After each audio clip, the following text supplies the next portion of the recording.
কে কেমন আছো তোমরা সবাই? আশা করি তোমরা সবাই খুব ভালো আছো আর আমিও কিন্তু ভীষণ ভালো আছি। চলে এসেছি নতুন একটা ভ্লগ ভিডিও নিয়ে, তো তোমরা ভিডিওটা কন্টিনিউ দেখতে থাকো। আশা করি তোমাদের সবার ভীষণ ভালো লাগবে। তোমাদের কি মনে পড়ছে যে এই ড্রেসটা পরে আমি কোথায় গেছিলাম? আমি শর্ট ভিডিওতে তোমাদের সাথে ছোট ছোট করে কিছু ক্লিপ শেয়ার করেছিলাম, জানি না তোমরা দেখেছো কিনা।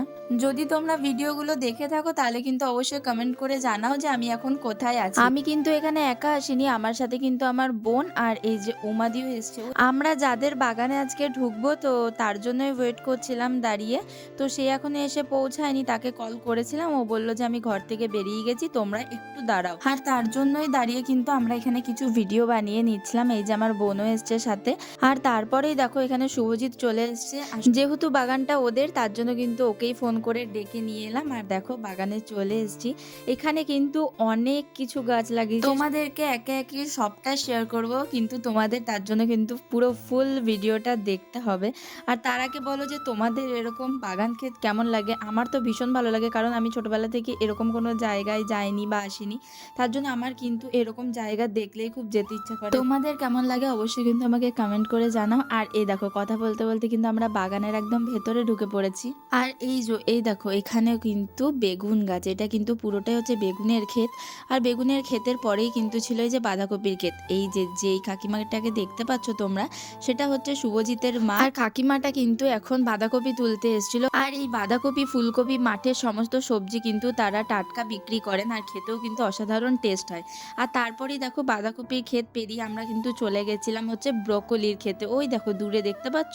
তো এখন আমরা ব্রোকলির খেতে গেছি। আর ব্রোকলি গাছগুলো এত সুন্দর লাগছিল তোমাদের কি বলবো, কিন্তু ব্রোকলি এখনো ধরেনি, জাস্ট গাছগুলো হয়েছে। আর ব্রোকলি কিন্তু কয়েকদিনের মধ্যেই ধরে যাবে। আর তারপরে আমরা গেছিলাম সর্ষে খেতে।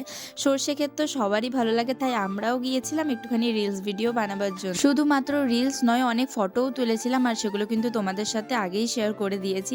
কেমন লেগেছে তোমরা কিন্তু অবশ্যই কমেন্ট করে জানিও। আমি তো মাঠে ফুলকপিও দেখতে গেছিলাম, কিন্তু ফুলকপি ওদের সব তোলা হয়ে গেছে, তার জন্য আর ফুলকপির গাছগুলো কিন্তু আমি দেখতে পাইনি। আর এদিকে কিন্তু গোটা মাঠ ঘুরতে ঘুরতে কিন্তু অনেক টাইম হয়ে গেছিল, এবার বাড়ি যেতে হবে। তার জন্য শুভজিৎকে ডেকে বললাম যে আমাদেরকে বাঁধাকপি গাছ থেকে কেটে দিতে। আর তার জন্যই কিন্তু দেখো বাঁধাকপিগুলোকে ও ধরে ধরে দেখছে যে টাইট হয়েছে না ফাঁপা আছে।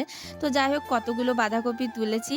আর তারপরে কিন্তু এখানে আমরা চলে গেছিলাম বেগুন খেতে, বেগুন নেবার জন্য, কিন্তু বেগুনও ওদের সব তোলা হয়ে গেছিলো। আর যেগুলো ছিল সেগুলো একদম ছোট ছোট, সেগুলো তুলে কোনো লাভ নেই, তাই বেগুনটাও কিন্তু খুব একটা পাইনি। আর ওই ছোট একটা পেয়েছিলাম, আর এই যে এখন একটা তুলছে। মাত্র এই দুটোই কিন্তু আমি এখানে বেগুন পেয়েছিলাম, এই যে দেখো দুটো। আর তারপরে দেখি যে শুভজিৎ আর আমার বোন কিন্তু বড় বড় বাঁধাকপিগুলোকে নিয়ে আসছে তুলে। আর তারপরে আমরা চলে যাই। আর উমাদিও কিন্তু একটা বাঁধাকপি নিয়ে এসেছিল ঘরের জন্য।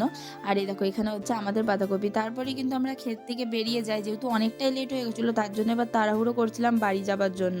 আর জানো তো যখন আমি ভিডিও বানাচ্ছিলাম তখন শুভজিৎ বলছিল আমার মুখ একদম নেবে না জানো। আর তো যাই হোক তারপরে কিন্তু আমরা এই যে উমাদি ওখানে দাঁড়িয়ে রয়েছে, আর পিছনে যারা দেখতে পাচ্ছ ওটা হচ্ছে শুভজিতের মা বাবা। দেখো ঘরে চলে এসেছি এখন। ঘরে এসে দেখো তোমাদেরকে আরেকবার দেখিয়ে দিলাম বাঁধাকপিগুলো আর বেগুনগুলোর কিন্তু কোনো টাকা লাগেনি, কাকিমা এমনি খেতে দিয়েছে। তো যাই হোক তোমাদের কেমন লাগলো অবশ্যই কমেন্ট করে জানাও। তোমরাও কি এরকম জায়গায় যেতে চাও না ভালো লাগে তোমাদের এরকম জায়গা, সেটাও আমাকে জানিও। আমার কিন্তু এইসব জায়গা ভীষণ ভালো লাগে। চলো আজকের মতো এই পর্যন্ত, সবাই ভালো থেকো, সুস্থ থেকো, দেখা হবে পরের একটা নতুন ভিডিওতে। টাটা।